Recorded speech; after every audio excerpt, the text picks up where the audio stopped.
निकल पर रखिए नजर, क्योंकि 2 दिनों में प्राइस डबल हो गए हैं और क्योंकि इतनी बड़ी तेजी इसमें आती हुई दिख रही है तो एलएमई लंदन मेटल एक्सचेंज पर निकल की ट्रेडिंग को रोक दिया गया है। हमारे बाजारों में देखें तो आपने ऑलरेडी आज भी एक बड़ा उछाल निकल के दामों में आते हुए देखा है।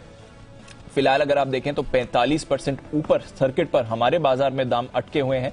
अब देखेंगे यहां से सर्किट खुलता है कि नहीं, क्योंकि कल हमने देखा लगभग 75% इंट्राडे में मूव आई थी और 67% ऊपर निकल बंद हुआ था।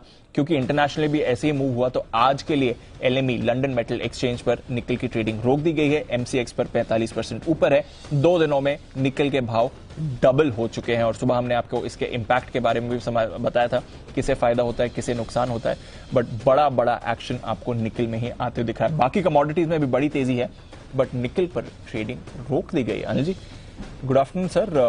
पहली बार आई थिंक मैं ऐसा देख रहा हूं कि किसी कमोडिटी में इंट्राडे ट्रेडिंग को रोकना पड़ा है, क्योंकि 2 दिनों में सर प्राइसेस डबल हो गए इसके। मतलब ऐसा यही वाली बात है कि extra ordinary abnormal six sigma events जिसको बोलते हैं वो वाली चीजें, क्योंकि जब एक जमाने में $35 माइनस में क्रूड गया था, वो भी रोज नहीं होता, निकल के दाम रोज 100% नहीं बढ़ते।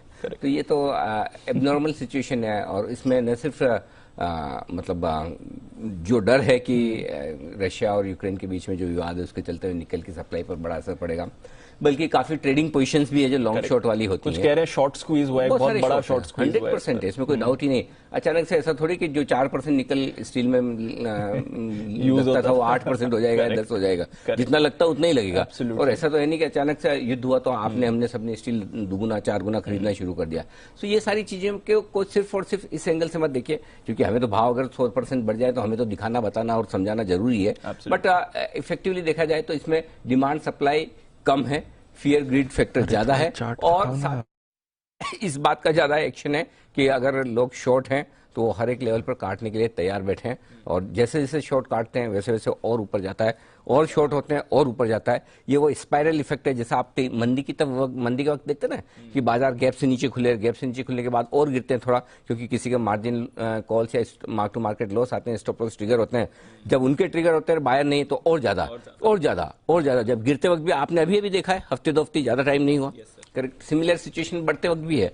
अब वो मार्केट में हो, किसी स्टॉक में हो या किसी कमोडिटी में हो, वो एक अलग बात है। तो निकल की तेजी पूरी तरह से डिमांड सप्लाई जो स्टॉक मेटल एक्सचेंजेस पे है उसके चलते काफी कुछ होती दिख रही है। फंडामेंटल कारण कम है, जियोपॉलिटिकल कारण ज्यादा है और उसके बाद डिमांड सप्लाई वाले कारण ज्यादा है।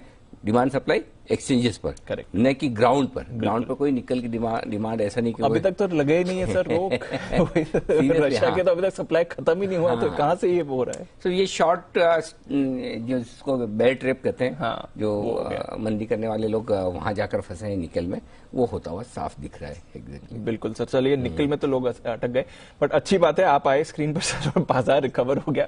एक बार निफ्टी को पुल अप कर देते हैं इससे पहले कि फिर से नेगेटिव हो।